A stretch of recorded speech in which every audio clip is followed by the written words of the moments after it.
በየአመቱ ኢትዮጵያ 3 ሚሊዮን ሰው ገደማ ትጨምራለች በየአመቱ አንዳንድ ኤርትራ ትጨምራለች ኢትዮጵያኖኒ ወጋቲ ነም ሚሊዮን ሰዲ ወልደለን ከነገጁ ኢትዮጵያኖኒ ወጋታ ከተ ኤርትራ ተከለለን ጀቹዳ ኡመተ ኤርትራ ተከለሉ ከነ ዱባ ዱረ ዳበቹ እንዲታቲ ከንጀሩ አብይ አህመድ ዲመገላና ዲማ ኢላልቺ ሱደ ጋፊ ሚሴንሲ ፓርላማ ኢትዮጵያ ዳ ጋፈቴፍ ዴቢ ከንዴቲ እንጅራ ከበጀምቶታ አጃተምቶ ደገፈቶ ተገኛ ብቹ ነቀየቻቲ እንጅሩቲ خرا سيراتين تديمون برباچ زادا جدا غلانا ديما خنا هاتو امو يو إسا خرا سيرا امبربان إثيوبيان جالتن اللي جبتن اللي أولا غلانا ني أرغت جيچودان دادنو اتاغرسيسي تينجر ኢትዮጵያን የቀይ ባህር አክሰስ ያሳጣው ውሳኔ ማን ወሰነው ካቢኔው ይሆናል ብለን የካቢኔውን ዶክመንት ብናገላብጥ የለም ካቢኔው ያቆም የኢትዮጵያ የቀይ ባህር አክሰስ ጉዳይ አይቀሬ ስለሆነ ቅድሚያ የሚሰጠው ሰላምና ንግግር ስለሆነ ለብዙ ሀገራት በተናጠል ተናገር ያለው ምክር ቤት መስማት ከፈለገ ግን ለአሜሪካ ለቻይና ለራሻ ለአውሮፓ ለአፍሪካ እባካችሁን ሸምግሉንና መፍትሄ አምጡ ዲሚ ገላና ዲማ ጋፊ ሴራዋዳ ሴና ለፋቲ ፊ ዲነግዴት የኔቲ አመነ ጀደን አብይ አህመድ ጉያራን ከና ፓርላማ ረቲ ሐሳት አይሰ አካታን ኢትዮጵያን ኡላ ገላና ከነ ኢትዳብ ደሞ ረኮ ሴሩማ አከቀቡ ዱበተ ሙርቴን ኢትዮጵያን ኡላ ገላና ዲመዳ አከደብዱ ታይሰ ካቢኔው ወቅቲ ሰና ቱረኒን ከን ሙርቶ በተውለ ዱበተን ደበለታን ሙርቴን ኩን ከን መነ መሬትን ለቴ ሰገሌ ኡመታን ሙርቶፍኒ አከተ ኤለ ዱበተን خران ኡላ ገላና ዲማ ረኮ ሴሩማ አከቀቡ ከን አገርሲሱ አብሌም ሙርቲቸ ከሰቲ ሂንርማኔ የቹዳን አብይ አህመድ ጉያራን ከና ዱበተን ዲማ ከነረት የጃር ደበለታን ሞ ኡላ ገላና ከና አከሚት አከደምነ ከን አገርሲሱ ወረቁማን ገርቴ ዲማ ከነረት ፉሊ ተኮለም በረፈመ ጅሩ ሄንጀሪ የቹዳን ዱበተን የኛ መልእክት ለኤርትራ መንግስት በሰላም አብረን ለማደግ በፍቅር አብረን ለመቀጠል ከምን ጊዜውም በላይ ኢትዮጵያ ፍላጎት አለ እኔ ልክ እንደባለፈው አሁንም ማስመራ ነው ፍላጎት አለ ችግር የለብንም ምን ከሆነ ትርፍ ካለው ነው ትርፍ ከሌለው ጊዜ ማባከን ነው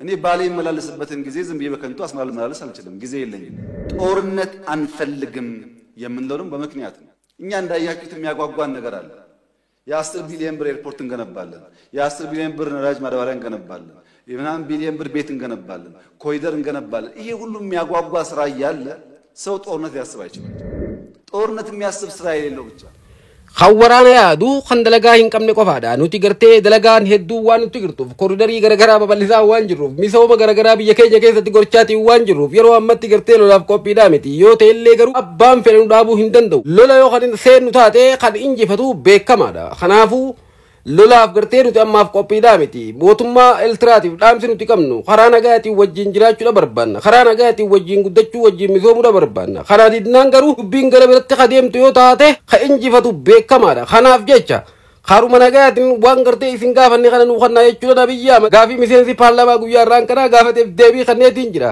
lola hin barbaannu karaa nagaatiin gaafataatiin jirra kana yoo diddan ammoo waan biraati jechaatiin jira ከማንም ጋር መዋጋት ፍላጎት የለንም ለምን ውጊያው ከተነሳ የተከበረው ምክር ቤት ውጊያው ከተነሳ ውጤቱ ግልጽ ነው ውጤቱ ከዛ በኋላ የያይሰራም አሁን አለመጀመር ማለት ነው ከማንም ጋር ግጭት ለማድረግ ፍላጎት የለንም ከገባን ግን ግልጽ ነው ውጤቱ አስተማማኝ አቅም ነው ያለን ማንም አያቆመንም ይሄ ግልጽ መሆን አለበት ዲመገላ ዲማ ከለለ ቢፈታስ ገባይፊ መሪዳን ኢታዴሙን በርባቺሳዳ ከንጀለ ነብይ አህመድ ኢትዮጵያን ቀብሶ ወጋ ሶዶማ ኦል ፉደቴን galana dima kana mo deebiti argatuudhaaf waggaa 30 eeguu hin qabdu jechuudha dubbatanii gaa waa hedduu dubbatanii kabajamtoota jaalatamoo dhaggeeffattoota keenya mee dhimma kana irratti waan isaan dubbatan kan waliin dhaggeeffanu ta'a turtiin waliin taasisaan afeerraa keenya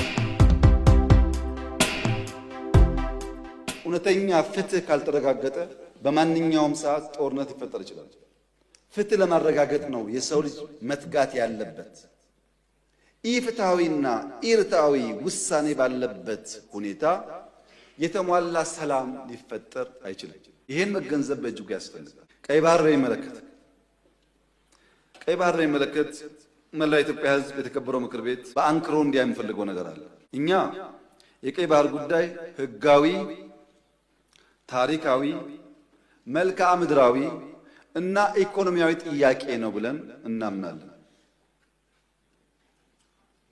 ይሄ ጥያቄ አንዳንዱ ነገ ካልተመለሰ ይላል አንዳንዱ ነገ እኔ ስመጣ ካልጀመርኩት ይላል ሁለቱም አያስፈልግም ቀይ ባህርን ኢትዮጵያ ለማጣት 30 ዓመት ከዚያ በላይ የወሰደ ትግል ነበር ታውቃላችሁ። በ30 ዓመት ትግል ውስጥ በብዙዎች ርብርብ ነው ኢትዮጵያ ያጣችው። ሌላ 30 ዓመት ያስፈልጋታል ብዬ ግን አላስብም። በተረጋጋ መንገድ፣ በሰከነ መንገድ በውይይት መሄድ በጣም አስፈላጊ ነው። የፈለገ ብንወያይ ግን ለማጣት የፈጀብን 30 ዓመት ለማግኘት ይፈጅብናል ብዬ ግን አላስብም። ጊዜው ግን በቂ ስለሆነ በተረጋጋ መንገድ ማየት ያስፈልጋል። ምክር ቤት የኢትዮጵያ ሕዝብ እንዲያምፈልገው ግን ጥያቄው ስናነሳ አንዳንዱ ሾርት ስለሆነ ሚሞሪው ዛሬን ብቻ ስለሚያስብ ትንሽ ዳራው ልስጣችሁ። መጀመሪያ ኢትዮጵያን የቀይ ባህር አክሰስ ያሳጣው ውሳኔ ማን ወሰነው?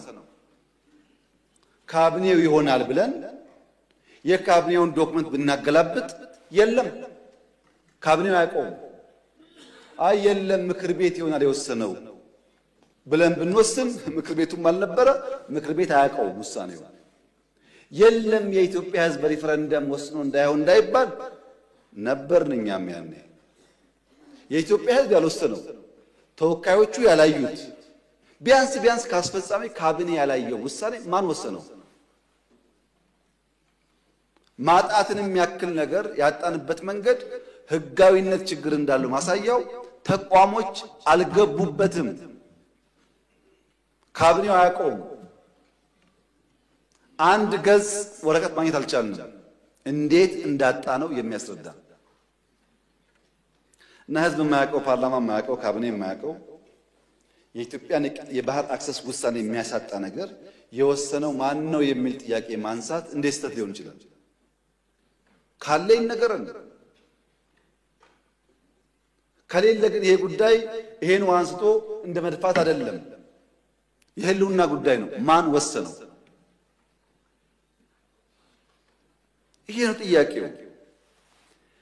እዚህ ጋር ሁለት ችግሮች አሉ። አንደኛው የተዛባ ትርክት ውጤት ነው። የሚገባንን መጠየቅ ነውር አድርጎ የሚያስብ የሚገባንን ማንሳት ትክክል አይደለም ብሎ የሚያስብ እሳቤ፣ ይሄ ደግሞ የትርክቱ ውጤት ነው። ግን ለእናንተ ለማስታወስ እንዲሆናችሁ ከግጭቱ በኋላ በኢትዮጵያና ኤርትራ መካከል ሰላም ሲፈጠር መጀመሪያ ነው ወደ አስመራ ተጉዤ በኋላ የኤርትራው ፕሬዝዳንት ወደ ኢትዮጵያ ሲመጡ የመጀመሪያው መድረክ ያደረግነው ሚሊኒየም አዳራሽ ነው። ብዙ ህዝብ አለበት። በላይቭ ቲቪ ሁላችሁ ወይ ነበራችሁ ወይ ሰምታችኋል። ካልሰማችሁ አሁን ገብታችሁ ዩቲዩብ ላይ ስሙት። የመጀመሪያው ስብሰባ አሰብ ነው የሚለው እሳቸው ባሉበት ለህዝብ በሚገባው ልክ የረስታችሁን ለማስታወስ ብቻ ነው። ኤርትራ ስመላለስ አስመራን ካየው በኋላ ከክቡር ፕሬዝዳንቱ ጋር አሰብ መሄድ ፈልጋለሁ ብዬ አሰብ ሄጄ ነበረ። አሰብ ባህሩ ጋር ቆመን ያወራነው ምንድን ነው? ስለ ፖርት ነው። ተመልሳችሁ ማየት ትችላላችሁ። የት? ኤርትራ ምድር ውስጥ። ሶስተኛ የመደመር ትውልድ መጽሐፍ ላይ በግልጽ ጂኦፖለቲክስን አስፍሬ የአሰብ ጉዳይ አስቀምጬ ለኤርትራ ባለስልጣናት በስጦታ ልኬላቸዋለሁ። ሚስጥር እኮ አይደለም፣ ያውቁታል። ለሁሉም ልኬላቸዋለሁ። አራተኛ እናንተ የምታውቁት የዛሬ 6 ዓመት 5 ዓመት ባህር ኃይል አቋቁመናል እና ምን እዚህ ውስጥ ነው ባህር አቋቁመን ነው?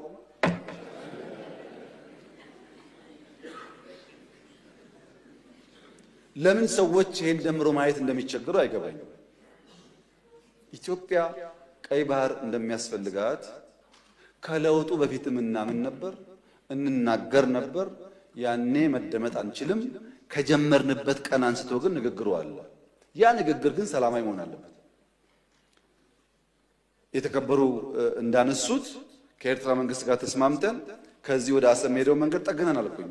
እንከፍታለን ነው ጠግነን ነበር። ከጠገን በኋላ ችግር አለብን፣ ፖርቱ ተዳክሟል አሉን። አሁን አንዳንዶች ልክ ጸቡ እንደ ኦቨርናይት የመጣ ይመስለው ሰው እንደዛ አይደለም። ታሪኩ ስለማንናገረው ነው።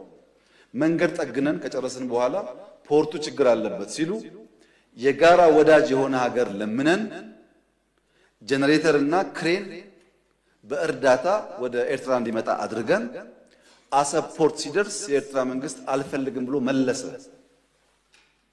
ያኔን የገባን ይሄ ነገር ለካ ተስፋ የለውም የሚለው መንገድ ጠገን ለምንም ብናመጣም ፍላጎት አልነበረም። ወደ ኤርትራ ልክ እንደ ሱዳን ልክ እንደ ጅቡቲ በእኛ ውጪ ፓወር ትራንስሚሽን ቀጥለን ፓወር እንስጣችሁ ጄኔሬተር አትጠቀሙ ብለንም ቆይ እናስብበት ነው የተባለው።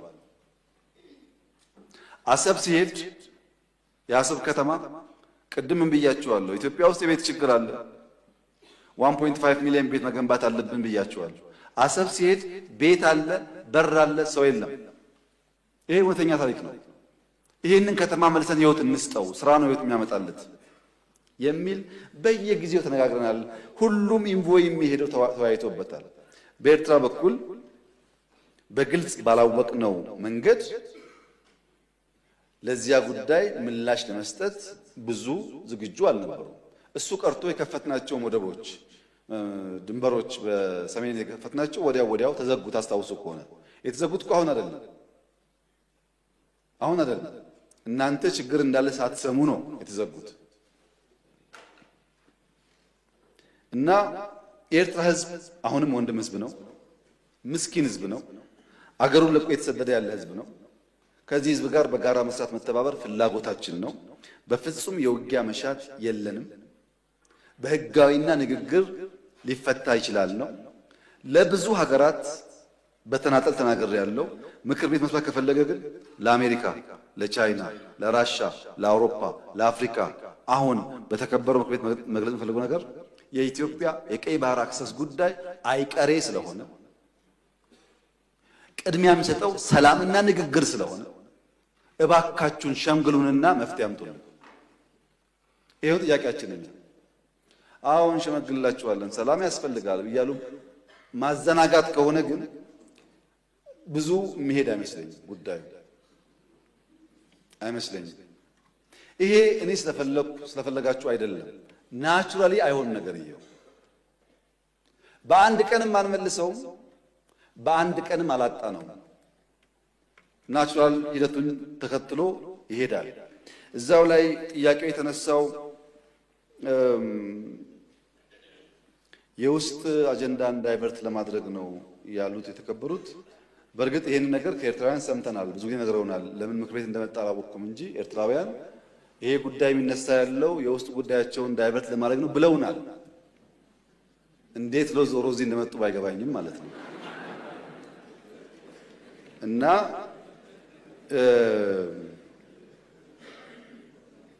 በፍጹም አይደለም። ኢትዮጵያ ውስጥ ዳይቨርት የሚደረግ ነገር የለም። ልማት ነው ያለው። ኢትዮጵያ ውስጥ አቃፊ መንግስት ነው ያለው። ምንም ዳይቨርት የሚደረግ አጀንዳ ያለው የህዝብ መንግስት ነው ያለው። ለህዝብ የሚሰራ መንግስት ነው ያለው። ውጤት እያመጣ ያለ መንግስት ነው ያለው።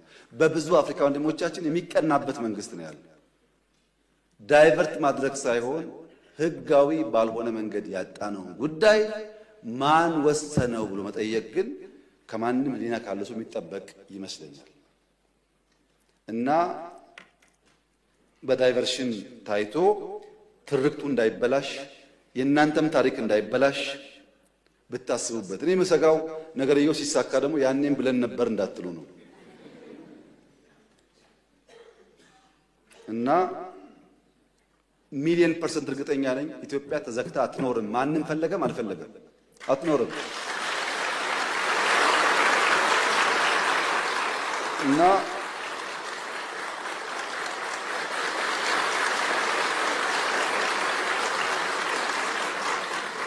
አንደኛው ችግር ትርክት ነው።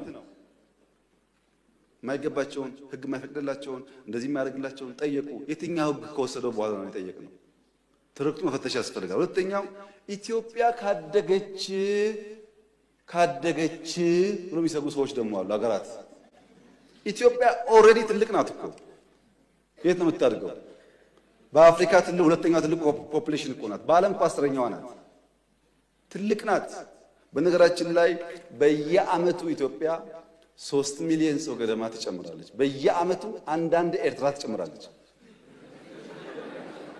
በየአመቱ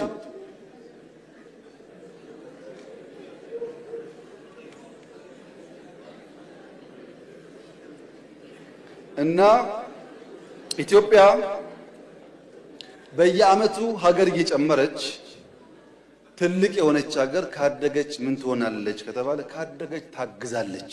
ሌላም ተረጋግጦ ነገር የለም። ካደገች ትረዳለች። አሁን እኮ እያደረገች ነው። ስንትና ስንት ስደተኛ ተሸክመን የለም እንደዚህ ዛሬ ሳናድግ። ይሄ ስጋት ችግር አለበትና የኛ ጎረቤቶች በሰላም መኖር እንደምንፈልግ ማወቅ አለባቸው። ታዲያ ለምንድን ነው ከኤርትራ ጋር የተጀመረው ጉዳይ ፈርለቆ የወጣው ያላችሁ እንደሆነ ፕሪቶሪያ ነው። በወደቡም ስለምን ነበር፣ በልማቱም ስለምን ነበር፣ ስንለማመጥ ነበር፣ በጣም ስንለምን ነበር። ከዛ ነገ ይሆናል ብለን ግን ፕሪቶሪያ ስንፈራረም ትክክል አይደለም፣ ለምን ይቆማል? ቲፒኤልኤፍም ትግራይም ተጠቅልለው ካልጠፉ ቀጠናው ሰላም አያገኝም። እኛ እኮ ህዝባችን ናቸው፣ ልብ ከገዙ እንዲጠፉ አንፈልግም አልና አቆምን። በዚህ በኩል ማስቀጠል ሲያቅታቸው በዚያ በኩል ጀመሩ። አሁን ዋና ጉዳይ ጭቅጭቅ ውስጥ ግቡ ነው፣ ሳትዋጉ አትቀመጡ ነው። የኛ መልእክት ለኤርትራ መንግስት፣ ኤርትራውያን ወንድሞቻችን ናቸው፣ ከነሱ ጋር ውጊያ አንፈልግም። ለኤርትራ መንግስት ያለ መልእክት አንደኛ ጥይት አስተላላፊ አትሆኑ፣ ሀገር ሁኑ። ወደ ጎረቤት ሀገር ጥይት ማስተላለፍ ጥሩ አይደለም። አባይም ጸባይ ገዝቷል፣ የኛም ሽፍቶች ጸባይ ይገዛሉ እና አንድ ቀን ጥይት ሳመላልስ ብሎ ታሪክ ስለሚናገሩ ጥይት ማቀባበል ቢቀርባችሁ። ስለማናቅ አይደለም፣ እናያችኋለን። ህገወጥ የሰዎች ዝውውር ቢቀር። ተጨናንቀናል። ከተማ ውስጥም እንደምታዩት የሚመጣ ሰው ካለ በህጋዊ መንገድ ቢመጣ፣ ህገወጥ ንግድ ቢቀር፣ ፎርጅድ ብር ቢቀር፣ አሜሪካ አስቀምጣቸው የምትሰሯቸው ብላክ ማርኬት ማሳደግ ቢቀር፣ እንደ ጎረቤት ብንተሳሰብ፣ ህጋዊነት ከተከተል በንግዱም በሚፈናቀለው ጥይት ማቀበሉን ከተዋችሁ በሰላም አብረን ለማደግ በፍቅር አብረን ለመቀጠል ከምን ጊዜውም በላይ ኢትዮጵያ ፍላጎት አላት። እኔ ልክ እንደባለፈው አሁንም አስመራ መሄድ ፍላጎት አለ። ችግር የለብኝም። ምን ከሆነ ትርፍ ካለው ነው። ትርፍ ከሌለው ጊዜ ማባከን ነው። እኔ ባሌ የመላለስበትን ጊዜ ዝም ብዬ በከንቱ አስመራ ልመላለስ አልችልም። ጊዜ የለኝም፣ ስራ አለኝ። ጦርነት አንፈልግም የምንለው ደግሞ በምክንያት ነው። እኛ እንዳያችሁት የሚያጓጓን ነገር አለ። የ10 ቢሊዮን ብር ኤርፖርት እንገነባለን፣ የ10 ቢሊዮን ብር ነዳጅ ማዳበሪያ እንገነባለን፣ የምናምን ቢሊዮን ብር ቤት እንገነባለን፣ ኮሪደር እንገነባለን። ይሄ ሁሉ የሚያጓጓ ስራ እያለ ሰው ጦርነት ሊያስብ አይችልም። ጦርነት የሚያስብ ስራ የሌለው ብቻ። እኛ የሚያጓጓ የምንተጋለት የምንለፋለት የልማት ስራዎች አሉ። ከማንም ጋር የመዋጋት ፍላጎት የለንም። ለምን? ውጊያው ከተነሳ የተከበረው ምክር ቤት ውጊያው ከተነሳ ውጤቱ ግልጽ ነው። ግልጽ ነው ውጤቱ። ከዛ በኋላ አይሰራም። አሁን አለመጀመር ማለት ነው። አሁን ውጊያ እንትና ያግዘኛል የሚባል ነገር ሰው እንዴት ዩክሬን እያየ ፓለስቲኔን እያየ ስለማገዝ ያወራል? ማንም አይሞትልህም። ሞራል ይሰጣል እንጂ አይሞትልህም። መጨረሻ የምትሞተው አንተው ነህ። አያዋጣም። ከበደ አለ ተሰማ አለ የሚባል አያዋጣም። ከበደ ተሰማ 10 ጥይት ያቀብልሃል እንጂ መጥቶ አይሞትልህም። አየን እኮ በቲፎዞ ውጊያ እንደማይቆም እኮ አየን። እና አንፈልግም። ልማት ነው የምንፈልገው፣ ሰላም ነው የምንፈልገው። ከማንም ጋር ግጭት ለማድረግ ፍላጎት የለንም። ከገባን ግን ግልጽ ነው ውጤቱ። አስተማማኝ አቅም ነው ያለን። ማንም አያቆመንም። ይሄ ግልጽ መሆን አለበት። ማንም አያቆመንም። ወደዛ እንዳንሄድ ሪስፖንሲብሊ መስራት አስፈላጊ ይመስላል።